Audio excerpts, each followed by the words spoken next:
তো আজকে আমি থামা মুভির রিভিউ করব। কালকে আমি এই থামা মুভিটা দেখে আছি। তো এই মুভিটা কেমন হচ্ছে সেটাই আলোচনা করবো তোমাদের সাথে। 2.5 ঘন্টার মুভি। মুভিটা কি দেখা উচিত না নাই? তো এই মুভিটার কাহিনীটার কথা যদি বলি, এই মুভির কাহিনীটা হয় শুরু 325-27 BC থেকে, যখন মানে সিকান্দার ইন্ডিয়াতে মানে হামলা করতে আসে, তখন এই বেতাল নওয়াজুদ্দিন সিদ্দিকী তাকে অ্যাটাক করে। তাকে বলে তুই ভারতে আক্রমণ করবে আইসা। তো তখন থেকে এই মুভিটা শুরু হয়। তারপর পরে দেখায় তোমার হলো আয়ুষ্মান খুরানাকে। সে জঙ্গলে ঘুরতে যায়, ঘুরতে যাওয়ার পরে সেখানে একটা ভালুক অ্যাটাক করে তাকে। তারপর রেশমিকা মান্দানা এসে তাকে বাঁচায়। তারপরে শুরু হয় এই মুভির কাহিনীটা। সম্পূর্ণ কাহিনীটা বলবো না, সম্পূর্ণ কাহিনীটা বলতে গেলে মুভির মজাটা নষ্ট হয়ে যাবো। আমার কাছে তো এই মুভিটা অত একটা ভালো লাগে না, অ্যাভারেজ মুভি। তো মুভিটার ভিতরে কমেডি ভালোই আছে। কমেডি হরর সিনটা একদম কম আছে। মানুষ এই মুভি দেখে একদম ভয় পাবো না। এটা বেতালের কাহিনী। তোমার হলো মেন ভিলেনের চরিত্র আছে তোমার হলো নওয়াজুদ্দিন সিদ্দিকী। সে একটা ভিলেনের চরিত্র, এত কমেডি করছে। তাকে কিন্তু ভিলেন হিসেবে মানায় নাই গিয়া। তো তাকে মাঝে মাঝে দেখায় তাকে 75 বছর মানে একটা গুফা ভিতরে আটকে রাখছে আজাদির সময়।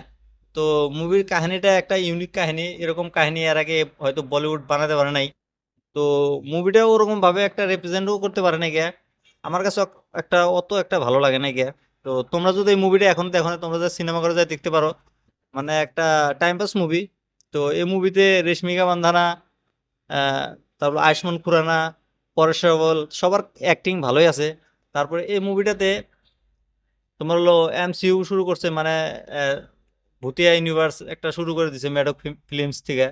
তো এই মুভিতে তোমার হলো ভেরিয়া সিন দেখায়, মঞ্জুয়া, স্ত্রী টু, সবগুলাতে মানে অল্প অল্প ক্যামিও করে দিছে। একটা সিন আছে ভেরিয়ার। তো ভেরিয়া আর হলো আয়ুষ্মান খুরানার ভিতরে একটা যুদ্ধ যুদ্ধ শুরু হয়। তো বুড়ো দামনেকে দেখায় তার একটা অ্যাকশন সিন। তো বাদ বাকি এই মুভিটা একটা মানে মানে ঠিকঠাক মুভি বলা যায়। তো ওরকম একটা বোরিং করে নাই গে। তাও আমার কেমন যে লাগছে মুভিটা, মানে কমেডিটা একটা অন্য ধরনের কমেডি করছে। হরর সিন তো ভাই কয় চলে না ভাই। হরর সিন কেউ, হরর মুভি বলে এটা কেউ বলবোই না, একটা কমেডি মুভি বলবো।